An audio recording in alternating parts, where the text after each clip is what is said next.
ಪ್ರತಿಯೊಬ್ಬ ಮನುಷ್ಯನಲ್ಲೂ ಅವರದೇ ಆದ ಒಂದು ನ್ಯೂನತೆ, ಒಂದು ಅಸಮರ್ಥತೆ ಇರುತ್ತದೆ. ಅದನ್ನು ಅರಿತು ಬದುಕು ಸಾಗಿಸಿದವರು ಜೀವನದಲ್ಲಿ ಸಾರ್ಥಕತೆಯನ್ನ ಕಾಣುವವರು. ಕೆಲವರಿಗೆ ಈ ಸವಾಲುಗಳು ಹುಟ್ಟಿನಿಂದಲೇ ಬಂದಿದ್ದರೆ, ಇನ್ನು ಕೆಲವರಿಗೆ ಜೀವನದಲ್ಲಿ ಎದುರಾಗುವ ಘಟನೆಗಳು ಇಂತಹ ಸಮಸ್ಯೆಗಳೆಡೆಗೆ ತಳ್ಳುತ್ತವೆ. ಆದರೆ ಅವರಿಗೆ ಅವರದ್ದೇ ಆದ ಕನಸುಗಳು, ಗುರಿಗಳು ಇರುತ್ತವೆ. ಅದನ್ನು ಸಾಧಿಸುವ ನಿಟ್ಟಿನಲ್ಲಿ ಧನಾತ್ಮಕ ಚಿಂತನೆಗಳೊಂದಿಗೆ ಜೀವನ ನಡೆಸುವವರು.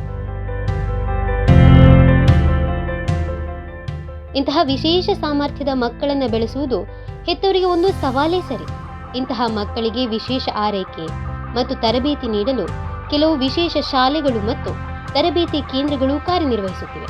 ಅಂತಹವುಗಳಲ್ಲಿ ಒಂದು ದಕ್ಷಿಣ ಕನ್ನಡ ಜಿಲ್ಲೆಯ ಬೆಳ್ತಂಗಡಿ ತಾಲೂಕಿನ ಉಜಿರೆಯಲ್ಲಿರುವ ಸಾನ್ನಿಧ್ಯ ಕೌಶಲ್ಯ ತರಬೇತಿ ಕೇಂದ್ರ. ದಕ್ಷಿಣ ಕನ್ನಡ ಜಿಲ್ಲೆಯ ಮುಖ್ಯವಾಗಿ ಎಂಡೋಸಲ್ಫಾನ್ ಸಂತ್ರಸ್ತರ ಅಗತ್ಯಗಳನ್ನು ಮನಗಂಡು ಬೆಳ್ತಂಗಡಿ ತಾಲೂಕಿನ ಉಜಿರೆಯ ಕೆಎಫ್ಟಿ ಕಟ್ಟಡದಲ್ಲಿ ಸಾನ್ನಿಧ್ಯ ಕೌಶಲ್ಯ ತರಬೇತಿ ಕೇಂದ್ರವನ್ನು ಪ್ರಾರಂಭಿಸಲಾಯಿತು. ಟಿವಿ9 ಸಂಸ್ಥೆ ಬೆಂಗಳೂರು ಹಾಗೂ ಜಿಲ್ಲಾ ಆರೋಗ್ಯ ಮತ್ತು ಕುಟುಂಬ ಕಲ್ಯಾಣ ಇಲಾಖೆಯ ಅನುದಾನದೊಂದಿಗೆ 2019ರಲ್ಲಿ ಶ್ರೀ ಗಣೇಶ ಸೇವಾ ಟ್ರಸ್ಟ್ ರಿಜಿಸ್ಟರ್ ಇದನ್ನು ಪ್ರಾರಂಭಿಸಿತು. ಪ್ರಾರಂಭದಲ್ಲಿ 10 ಮಕ್ಕಳಿಂದ ಪ್ರಾರಂಭವಾದ ಈ ಸಂಸ್ಥೆ ಇದೀಗ ಒಂದು 40 ಜನ ಮಕ್ಕಳು ಇಲ್ಲಿ ತರಬೇತಿಯನ್ನು ಪಡೆಯುತ್ತಿದ್ದಾರೆ. ಒಂದು 8ರಿಂದ 44 ವರ್ಷದ ಎಂಡೋ ಸಂತ್ರಸ್ತರು ಇಲ್ಲಿ ತರಬೇತಿಯನ್ನು ಪಡೀತಾ ಇದ್ದಾರೆ.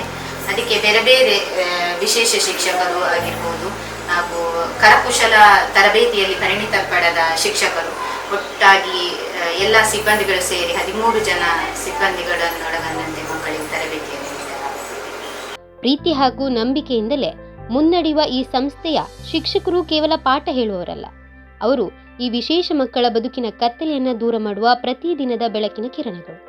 ವಿವಿಧ ಭಾಗಗಳನ್ನು ಒಳಗೊಂಡ ಈ ಸಂಸ್ಥೆಯಲ್ಲಿ ಸ್ಪೀಚ್ ತರಬೇತಿ, ಫಿಸಿಯೋಥೆರಪಿ, ವೃತ್ತಿಪರ ಕೋರ್ಸ್ಗಳಾದ ಕರಕುಶಲ ತರಬೇತಿ, ಯೋಗ ಶಿಕ್ಷಣ, ಕ್ರಿಯಾತ್ಮಕ ಶೈಕ್ಷಣಿಕ ಚಟುವಟಿಕೆ, ಕಂಪ್ಯೂಟರ್ ಶಿಕ್ಷಣ ಮುಂತಾದವುಗಳನ್ನು ಕಲಿಸಿಕೊಡಲಾಗುತ್ತಿದೆ. 18 ಎಬೋ ಮಕ್ಕಳಿಗೆ ನಾವು ಗಡಿಯಾರದ ಜ್ಞಾನ ಕಲಿಸ್ತಿದ್ದೇವೆ, ಹಣದ ಜ್ಞಾನ ಕಲಿಸ್ತಿದ್ದೇವೆ. ಮತ್ತೆ ಒಂದು ಶಾಪ್ ಇಟ್ಟಿದ್ದೇವೆ ಇಲ್ಲಿ. ಅದರಲ್ಲಿ ಹೋಗಿ ಹೇಗೆ ಮಕ್ಕಳು ಪರ್ಚೇಸ್ ಮಾಡೋದು, ಸಾಮಾನನ್ನು ಹೇಗೆ ತೆಗೊಳ್ಳೋದು, ಅಂಗಡಿಗೆ ಹೋಗಿ ಇಂಡಿಪೆಂಡೆಂಟ್ ಆಗಿ ಅಂಗಡಿಗೆ ಹೋಗಿ ಹಣ ಕೊಟ್ಟು ಹೇಗೆ ಸಾಮಾನು ತೆಗೊಳ್ಳೋದು, ವ್ಯವಹಾರ ಹೇಗೆ ಅಂತ ಕಲಿಸೋದು ಅಂತ ಹೇಳಿ ಮಾಡ್ತಾ ಇದ್ದೇವೆ.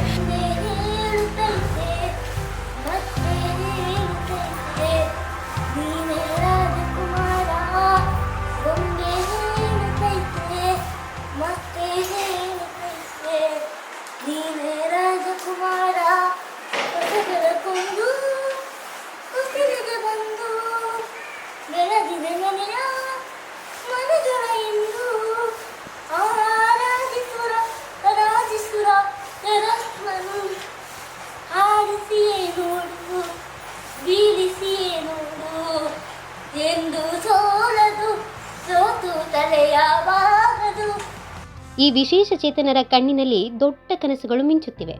ನಿಶ್ಶಬ್ದದ ತುಟಿಗಳಲ್ಲೂ ನಗು ಮೊಳೆಯುತ್ತಿವೆ. ಇದಕ್ಕೆಲ್ಲ ಕಾರಣ ಇಂತಹ ವಿಶೇಷ ಶಾಲೆಗಳು ಮತ್ತು ಇಲ್ಲಿನ ಶಿಕ್ಷಕರ ಶ್ರಮ. ಅವರ ಹೆಜ್ಜೆಗಳು ನಿಧಾನವಾಗಿರಬಹುದು, ಆದರೆ ಅವರ ದಿಕ್ಕು ಬೆಳಕಿನತ್ತ ನೇರವಾಗಿದೆ, ಸ್ಪಷ್ಟವಾಗಿದೆ. ನಮ್ಮೆಲ್ಲರ ನಾಳೆಗೆ ಅವರು ಒಂದು ಪ್ರೇರಣೆ, ಒಂದು ಸಮಾಜವಾಗಿ ನಾವು ಅವರ ಕನಸುಗಳಿಗೆ ರೆಕ್ಕೆಗಳಾಗೋಣ. Camera person Arjun and Shivaprasad ಜೊತೆಗೆ ದೃಶ್ಯ ಆ್ಯಂಡ್ ಸುಮೇಧಾ, ಉಜಿರೆ.